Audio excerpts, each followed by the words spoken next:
There is a number that the Pentagon has refused to explain for 72 hours, and the gap between what that number represents and what American voters were told this operation would achieve is not a difference in strategic messaging. It is the difference between a military campaign with defined objectives and a military campaign with no exit strategy, no sustainable logistics, and no mathematical possibility of success.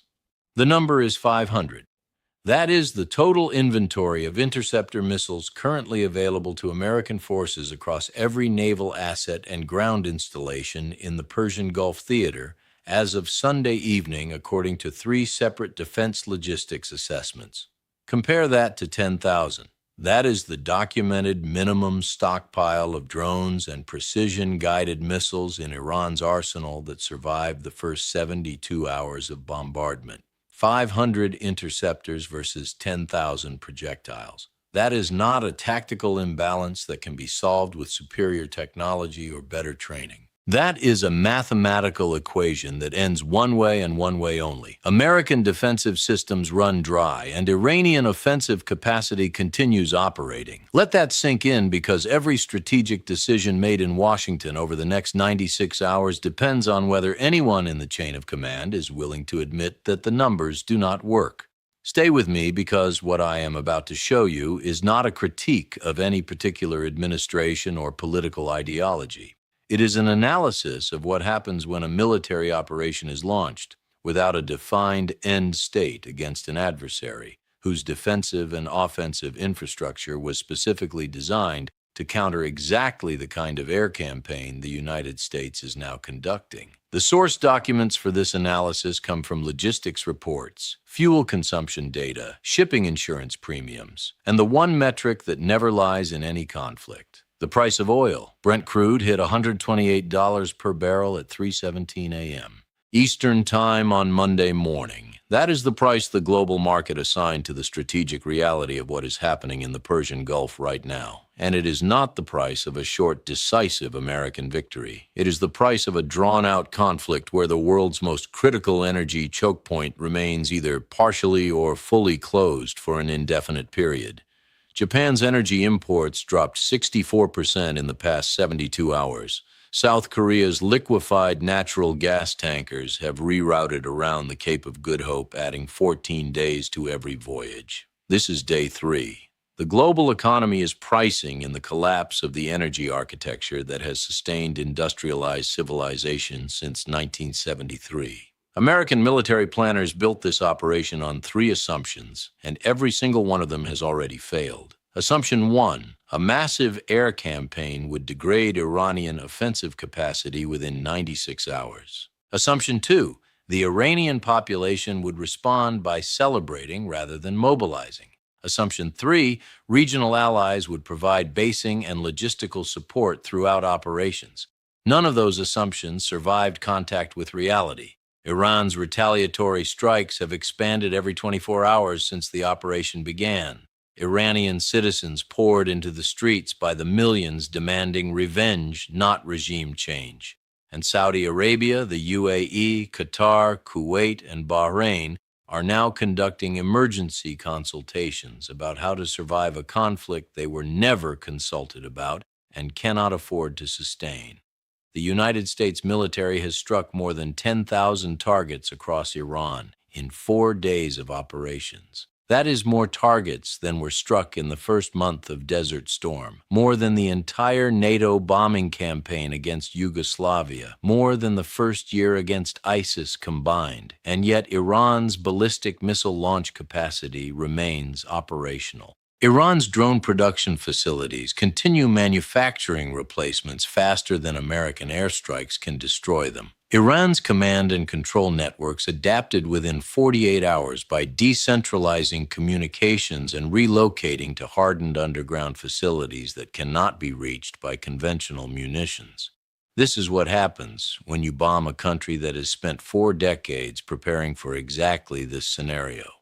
Here is what the American public was not told when this operation was authorized. There is no such thing as a clean air campaign against a peer adversary with advanced air defenses and asymmetric warfare capabilities. The entire theory of air power dominance that has defined American military strategy since 1991 depends on fighting opponents who lack the ability to strike back at American bases, American ships, and American allies. Iraq in 1991 did not have hypersonic missiles. Serbia in 1999 did not have drone swarms. Libya in 2011 did not have precision-guided ballistic missiles. Iran has all of those things and has been using them in coordinated waves every 12 to 18 hours since Saturday morning. The Abraham Lincoln Carrier Strike Group is currently operating 650 miles from Iranian coastal waters, not 200 miles where it was positioned on Friday,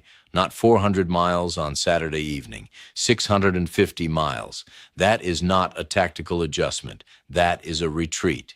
American naval commanders moved the carrier group out of range after intelligence assessments concluded that the ship's defensive systems could not reliably intercept a saturation attack involving 50 or more missiles launched simultaneously. Translation: the most advanced aircraft carrier in the United States Navy is too vulnerable to operate within striking distance of the targets it was sent to attack. And it gets worse. The United States currently has 37,000 military personnel deployed across bases in Kuwait, Bahrain, Qatar, the UAE, Jordan, and Iraq.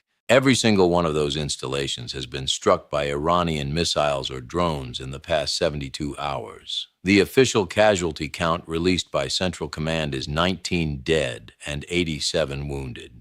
The Iranian government claims that over 800 American military personnel have been killed or wounded. That gap between 106 total American casualties and 800 Iranian claims is not a gap that can be explained by normal propaganda inflation. Either scenario leads to the same conclusion. Iran is not fighting to win a military victory. Iran is fighting to impose economic and logistical costs that the United States cannot sustain. Consider the cost structure of what has happened in the past 4 days. The United States has expended an estimated $8.2 billion in precision-guided munitions, cruise missiles, and interceptor missiles. Iran has expended an estimated $340 million in drones, ballistic missiles, and cruise missiles. $8.2 billion versus $340 million.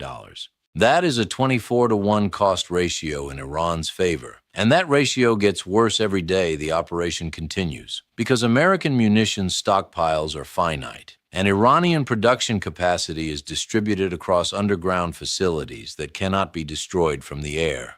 The economics of this war are unsustainable for the United States, and that is not a political statement. It is a balance sheet. Every Tomahawk cruise missile costs $2 million. Every interceptor missile fired from an Aegis destroyer costs between $2 million and $4 million. Meanwhile, Iran's Shahed 136 attack drone costs approximately $20,000 to manufacture. Even Iran's precision ballistic missiles cost between $500,000 and $2 million per unit, which is still cheaper than the American interceptors required to shoot them down. Iran can afford to trade at a 10-to-1 or even 20-to-1 loss ratio and still come out ahead economically. The United States cannot. And that brings us to the question no one in Washington wants to answer publicly, but every military planner is asking privately. What happens when the interceptor missiles run out?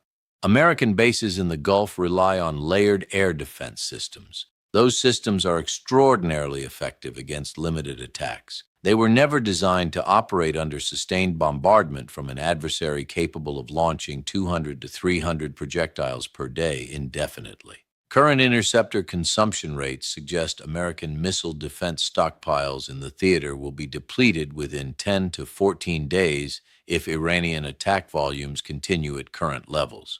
Resupply from the United States takes a minimum of 21 days for maritime transport. The math is simple and brutal. Iran can outlast American defenses through sheer volume. This is asymmetric warfare, and the asymmetry runs in Iran's favor. The United States spent $50 billion building a network of bases across the Gulf designed to project power into the Middle East.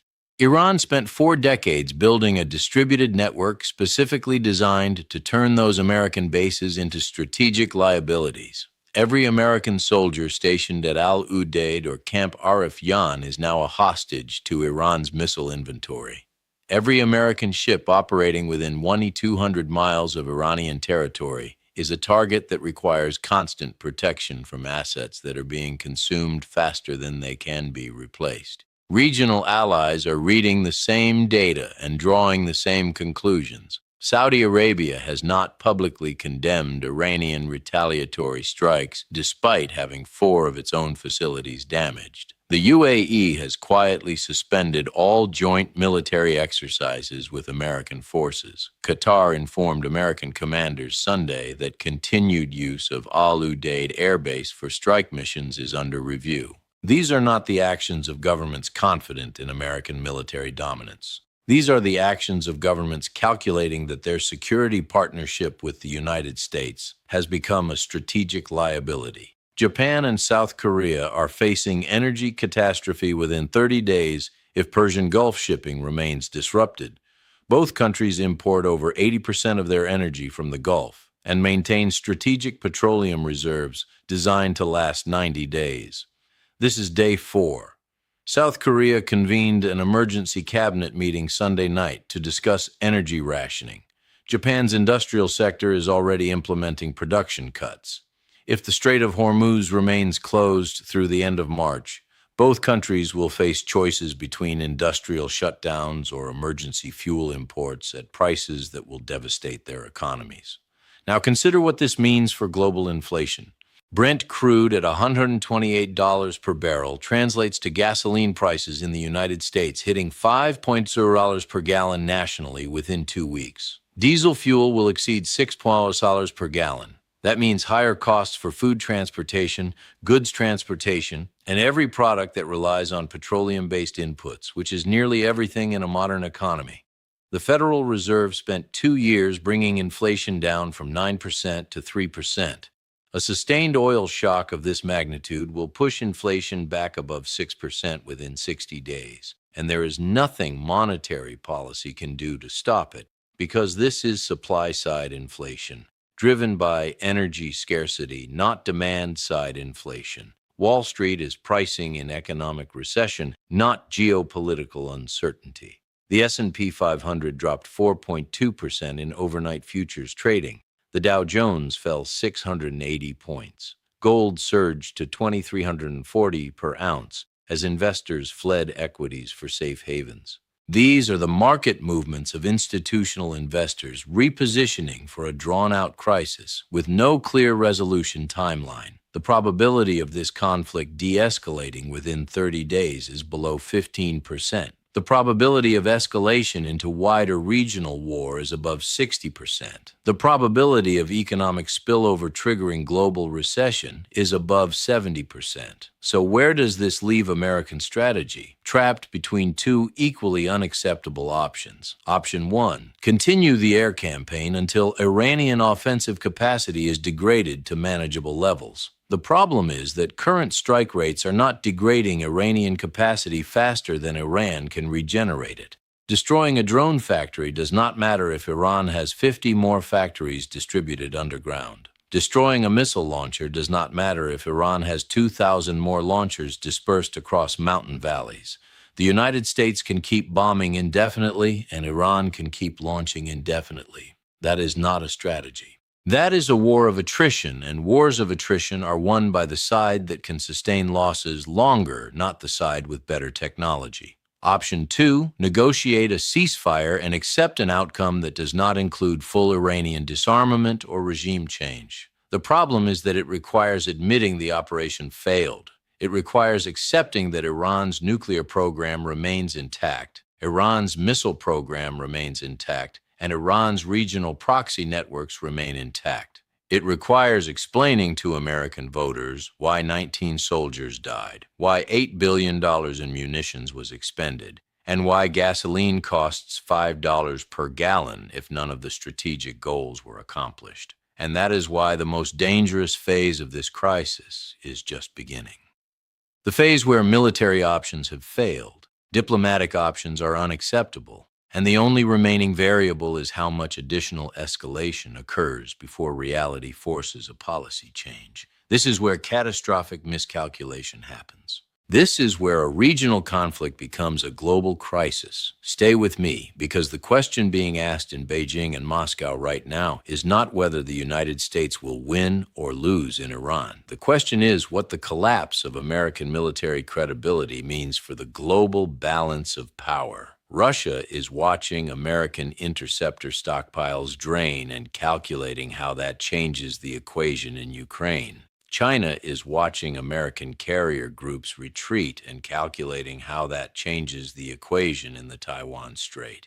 Every adversary and every ally is reaching the same conclusion. American military power is not unlimited. American logistical capacity is not inexhaustible. Russia is winning economically from this crisis in ways that were not possible before Saturday. Brent crude at $128 per barrel means Russian oil exports generate an additional $400 million per day compared to pre-conflict prices. That is $12 billion per month flowing into the Russian economy at exactly the moment when Western sanctions were supposed to be degrading Russian financial capacity. Russia can use that revenue to fund operations in Ukraine, subsidize domestic industries, and build strategic partnerships. Every day, this conflict continues, strengthens Russia's economic position, and weakens the Western sanctions architecture. China's strategic calculus is even more complex. Beijing does not want Iran to collapse because Iranian instability threatens Chinese energy security and Belt and Road investments. But Beijing also does not want direct confrontation with the United States over Iran, because that would jeopardize $700 billion in annual bilateral trade. So China is providing just enough support to keep Iran functional without triggering American retaliation. Intelligence sharing, technological assistance, diplomatic cover at the United Nations, and quiet financial support through unsanctionable channels. China is helping Iran survive without helping Iran win, because a weakened but surviving Iran serves Chinese interests better than either Iranian collapse or Iranian victory. And that brings us to the factor that no official briefing will acknowledge, but every strategic analysis must address: Israel. This operation was not designed to serve American national interests. It was designed to serve Israeli regional interests, and American political leaders agreed to it for reasons that had more to do with domestic politics than Middle Eastern strategy. Iran's retaliatory strikes have hit Israeli territory with precision-guided missiles that Israeli air defenses could not fully intercept. That is a new strategic reality. Iran has demonstrated the willingness and capability to strike Israel directly. The next phase involves Israeli decision-making under conditions where the Iron Dome system is being saturated by volume. The scenario that terrifies every military planner in the Pentagon is not that Iran defeats the United States militarily. It is that Israel escalates to nuclear weapons in response to Iranian strikes, and the United States is forced to either support that decision or publicly break with Israel in the middle of a regional crisis. Either choice produces catastrophic outcomes. Supporting Israeli nuclear use makes the United States complicit in strikes that will kill hundreds of thousands and trigger international condemnation on a scale not seen since 1945. Opposing Israeli nuclear use destroys the foundation of the U.S.-Israel alliance. And what was the original plan? A 96-hour air campaign that would destroy Iran's nuclear facilities, degrade its military capacity, and trigger regime change or capitulation. That plan was based on assumptions that did not survive the first 72 hours. Iran's nuclear facilities are buried too deep. Iran's military capacity is distributed and redundant enough that airstrikes cannot degrade it faster than it regenerates. And Iran's population mobilized in support of the government, not against it. Every assumption was wrong. Every prediction failed. Domestic political consequences inside the United States are beginning to emerge. Gasoline prices are rising faster than wages.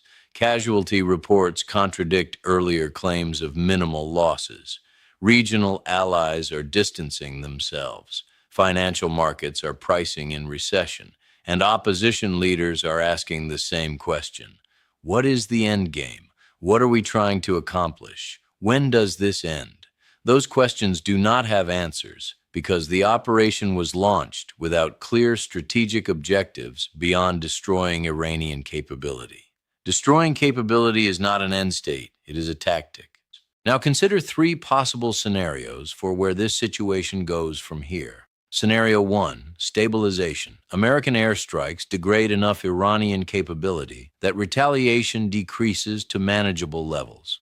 Interceptor resupply reaches the theater before stockpiles are exhausted. Regional allies maintain basing access. Oil prices stabilize below $140 per barrel, and gasoline peaks at $550. Iran agrees to negotiations under informal ceasefire terms. Probability of this scenario, less than 20%. It requires too many variables to break in America's favor simultaneously. Scenario 2, escalation. Iranian attacks continue at current or higher volumes. American interceptor stockpiles deplete within 2 weeks. Regional allies close bases to American strike operations. Israel faces sustained missile strikes exceeding Iron Dome capacity. Israeli leadership authorizes limited nuclear strikes against Iranian missile production facilities. International condemnation isolates both the United States and Israel. Oil prices exceed $180 per barrel. Global recession begins within 60 days. Probability of this scenario, 35%. It requires only one critical decision point to break toward escalation. Scenario 3. Collapse of operational capacity. American logistics cannot sustain current operational tempo beyond 30 days. Munition stockpiles become critically low. Interceptor missiles are rationed to protect only highest value assets. Secondary bases are evacuated. Iran continues striking evacuated facilities to demonstrate American retreat. Regional allies publicly distance themselves. Domestic political crisis intensifies as gasoline prices and casualty counts rise without strategic gains.